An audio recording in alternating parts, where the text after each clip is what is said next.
2027 general elections. Joining me this morning to discuss the outcome of the Osun governorship election is broadcast journalist Bayo Ilukweju. Good morning, Bayo. Good morning. And so good to have you with us this Same morning. here, man.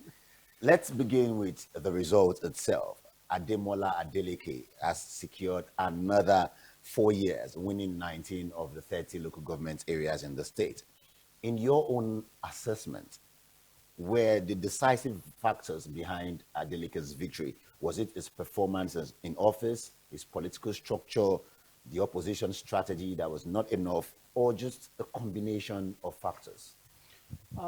Reality is that it is a combination of factors. And now let's start with the easiest one first. Adeleke is how do they say that word? Is he happy-go-lucky guy? You understand? The guy is just a free-spirited person. Sure. There's a way that works for people.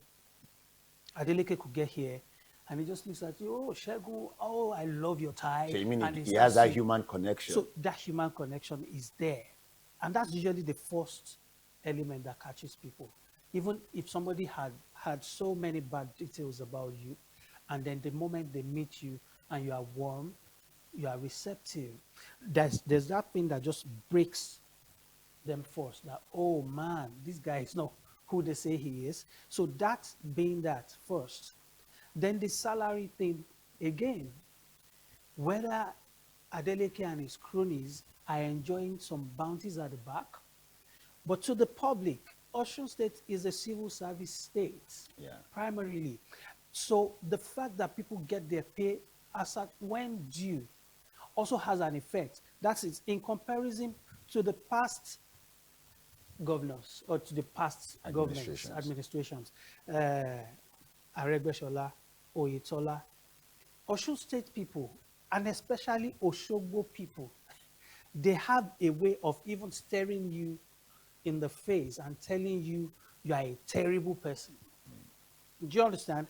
So that factor was there.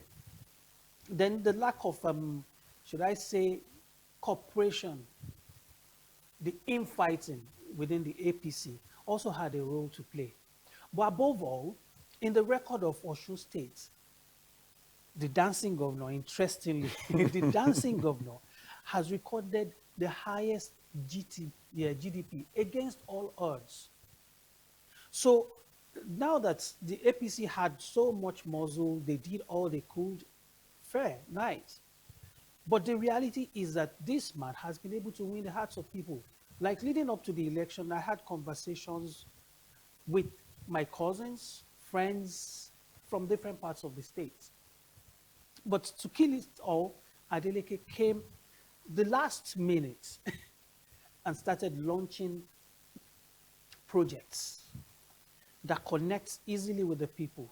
Road infrastructure, for instance, all those little bits. So, okay, I come to your town, I'm launching maybe the main road or a bridge over the marketplace or something.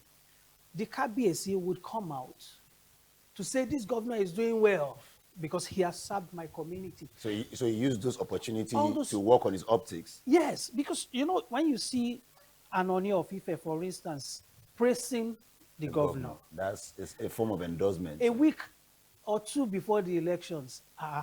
And so when people talk about it, they'll say they listed the number of communities in Osun State that had not experienced good roads for more than 30 years. And he made sure he touched some of those places. He touched some of those places. So, you know, it's like me calling somebody and I say, look, I don't really like Jackson, but that's Governor Adeleke now. I don't really like Jackson. But in your own opinion, I see you every time you put it on your status. What's driving you to do this? Let's forget the fact that you're a party man. And he says, our village, the road that goes to our village, all the connecting roads that is coming from inside Osun State, all the connecting roads are now in good working condition. If there's anyone that is not working perfectly, it's probably the one that is going to the other state. You understand? And so this person will conveniently talk to anyone he finds. Just like they were telling me that, so there are reasons for you to support Adeleke. And I said, well, I don't know. And I'm not even voting in your state. So, but all those things. On Saturday, somebody called from, I think, is it Irepodun or one of those local governments? And he wasn't even in the States. He was in, I think, maybe Bayelsa or somewhere, Ebonyi or somewhere. And he says, whatever it takes, that he is 100% sure that people from his local government were going to vote Adeleke. Now, if you look at it, I think Adeleke probably had about 19 of the states. Yeah, 19 out of 30. You understand? And then Ambo had 11. 11 of this. So when you look at that as well, go and check the margins. In 2022, it was 22,000 votes. The margin, yeah, I think about 22,000 was the margin. Do you understand? But now, that 22,000 has acquired about maybe 40 something thousand. Yeah, because the margin this time around is It above was 60,000. You understand? So when you look at all those, I was saying that it was going to be a close call.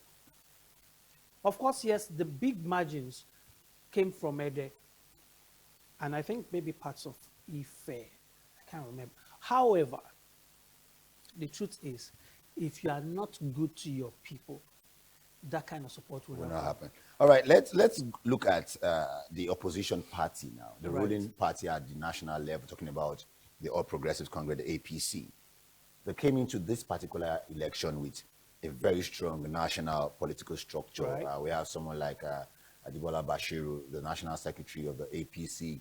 Right. We have Boyega Oyetola, the Oyetola. former governor who is currently the minister for marine and blue economy. All of those people were in town. We had lots of governors who came into town at the dying minute, paid visits to Mishore, who somehow is also a part of the structure, even though there are some other background information that, okay, there are rancors here and there. Right. But they put all of this together and they were still unable to unseat the incumbent. Where do you think the APC got it wrong? And what could they have done differently to achieve their desire? Okay. So the concept of I am the Almighty, right? That concept doesn't work. So a quarter of the people are saying Oyetola is part of the problem. You see, Osun people, there's this thing, maybe in their subconscious, they might accept imposition. But when it comes to the reality of things, they will fight imposition. And they feel like, what did Oyetola do for us as governor, generally? Why would it be Oyetola again Trying to impose? someone. Because that was a crisis within the party. Now, why would it be an Oyetola telling us who to be our governor next? Oh, so what you're saying now is that the internal Internal rancor. crisis within the party had its own. Oh, You see, if you go out of the studio today and somebody meets you on the way and says, "Oh, I like your face, you're such a wonderful person," you're not going to think of the ulterior motive first. What you think of first is, why is this man waiting? I rub another powder today, or waiting. Do you understand? And the guy says, "Okay, because of the way you deliver, because of the way you do this, because of the way you do that, I am going to fill your tank for the next 7 days. I don't want you to have any headache with buying fuel." You understand? There's already something loved in your heart for that person. Yeah. Now, even if he has an ulterior motive, whenever he decides to come around, I'll know how to manage it. Do you understand? So there's already that, he's already had an influence in your thought process. So the APC, I think they didn't look at it deep enough to say, in the next 4 years, this is how we are going to strategically get into the hearts of the people. That was not being done. And if it was being done, there might have been some selfish elements within the party who were cornering all of those things that the party was trying to push to the people. So, strategy in politics is always about putting your mouth where your money is. I Sure. mean, put your money where your Where your mouth mouth is. is. Either way, the people can only relate to what gets to them at every point in time. You cannot even come to me today and say, but I helped you 15 years ago. But look at my condition today. Am I better off? Those are the things that the people would always work with. The APC didn't play it well.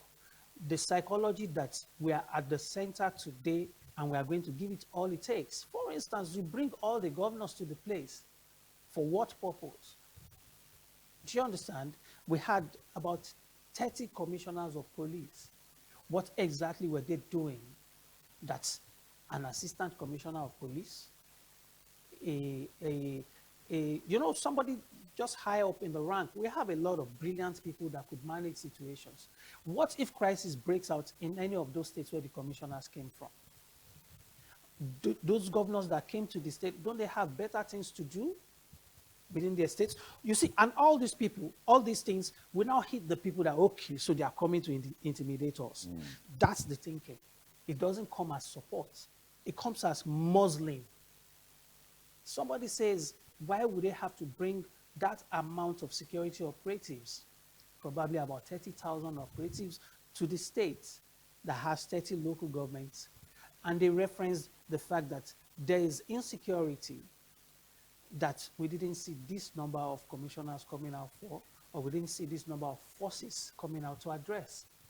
So there's just so much within the APC, as far as I can see, that always disconnects the people.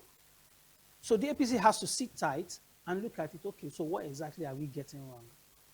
If APC is doing very well, for instance, even if it's just a representative that can stand out from the crowd, that look, for my people, I will give all. I don't mind laying my life Then down. the party can now stand behind that person. It becomes easy. All right, let's still look at this because this matter may not be over yet from the angle of the APC. Right. We've seen the president, give his own remarks. According to the governor, he said Yes, the to president congratulate called him. him to congratulate him. Yeah. But the party itself has said they are reviewing results from all of the 332 wards, and they will explore all available constitutional avenues.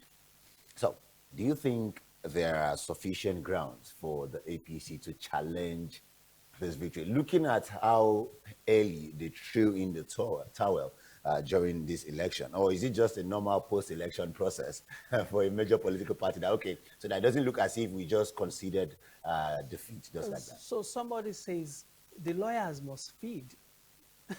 Somebody has to make money from these elections apart from the politicians. So lawyers would have to get some money. But the truth is, yes, constitutionally, there may be grounds for challenging the results and all of that. But you see, the good thing is somebody says, if the accord must win, they must win convincingly. 60,000 votes is convincing enough. Now, those grounds for which anybody, not just the APC, the ADC, the APM, whoever wants to come out, or even APGA, whoever wants to come out to challenge, they are not any different. All of the evidences you want to bring out against these people, most likely, and when I say most likely, I'm saying as much as a 70% chances are that they also have the same kind of evidences against you. So when you look at it, it's going to be, what do they call it? It's going to be a tie, sort of, because whatever you are bringing to the table, the guy who you are trying to fight probably has times 10 against you. Let's look at the violence that's preceded the elections, the people that were arrested with voting materials, the people that imported mercenaries to come and Those who were handing out cash to You understand? voters. So if you look at it all round, you find out. So I ran a poll yesterday, and the basis of the poll was just rate yes or no, or you don't care. was the Osun State elections free and Fair. fair? But you see, quite a number of people couldn't answer. And that was my own objective, to see that would people just say it was free and fair because Adeleke won, or they will say no because the APC lost. Do you understand? Those were my own objective, just to see how people reason. So it was more like a psychological check. Some people were angry that, why didn't you put all of the semantics that played out? That maybe you should have said fair, maybe very fair, maybe not fair. And I say, all I wanted was just a yes or no. So it seems like their hands were tied because Yes, they it know was. that on both sides of the Yes. divide. So you understand, and that was the driving factor for me. That okay, so let's really face the truth. How sincere are Nigerians? And I think, luckily for me, most of the people that came on board that poll were sincere, because they had a tough time. That, look, you're just putting us in a corner. It's very difficult to decide. All right, let's look at 2027 briefly in two parts, because 2026 election in Osun State has come and it has gone. We have a winner. So we need to look at what this means for the general elections in 2027. It's an interesting political relationship emerging from this election. Right. Adeleke again has reaffirmed his support for President Bola Tinubu's bid for a second term in 2027, even though Adeleke just defeated the APC in Osun. How do you, interpret the relationship between Adeleke and Tinubu, and what could this mean for the political calculation ahead of 2020? Don't forget, while Adeleke was campaigning, we saw billboards of him and Tinubu, and people were asking him questions. If you're an Accord Party person, why are you doing having anti-party why are you going doing to anti-party APC? activities? Like, no, but some people were trying to use that as a campaign Against tool him. against him. But he stood his ground, and he had never for once said anything otherwise. And now he has gotten the victory. Some people felt, okay, maybe after the victory, when he gets He what will he change wants. grounds. So he has still emphasized again that, see, 2027, this is where going. my Loyalty alignment lies. So what do you think? Well, from your own perspective, how do you see this calculation ahead of 2027? Well, the truth is, for me, even ahead of the elections, I also stayed on that fact that the bigger chance is there that Adeleke would always support a Tinubu presidency. But let's look at it this way. There must be something that the Tinubu presidency represents, maybe at a higher level. To the common man, it may not be the same. So Adeleke believes, for his state to thrive, let me put it that way, because if you look at the performance that we have alluded to, the Adeleke government cannot be unconnected to the performance of the federal government. Because when states, it comes because to the states are claiming allocations, to, definitely. you understand? So there was that ease of doing business as far as states were concerned. So that's enough, is enough for him to align with the president, because the policies of whoever is coming after the president may not permit such at the end of the day. But that's at least on the governance level. There may also be personal relationships between these two. And so on those bases, can I look my friend in the way and say, I'm going to deny you? That can also be there. So do you think this gives President Tinubu a big chance in Osun State in 2027? No, it doesn't actually.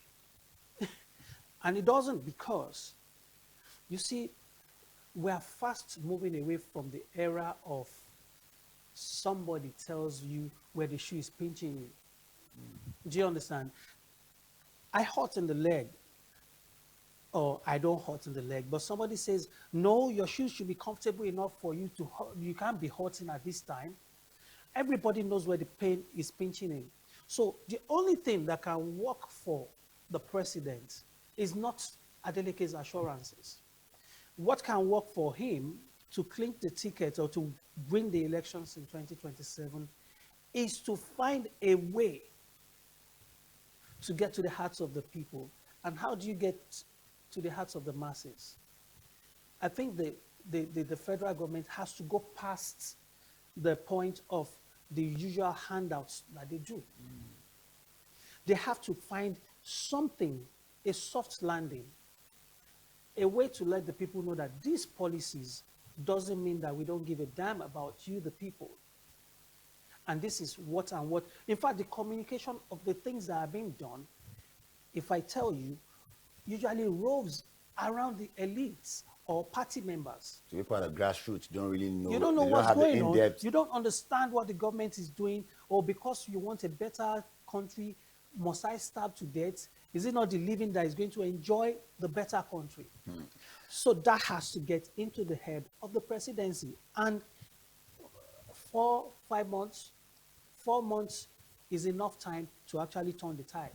All right. So finally, before I let you go, the election in Osun has been concluded. And what message does this send to the country as a whole? Because 2027, it won't be just one state now. We're talking about the country as a whole, except for states where their own elections happen off cycle.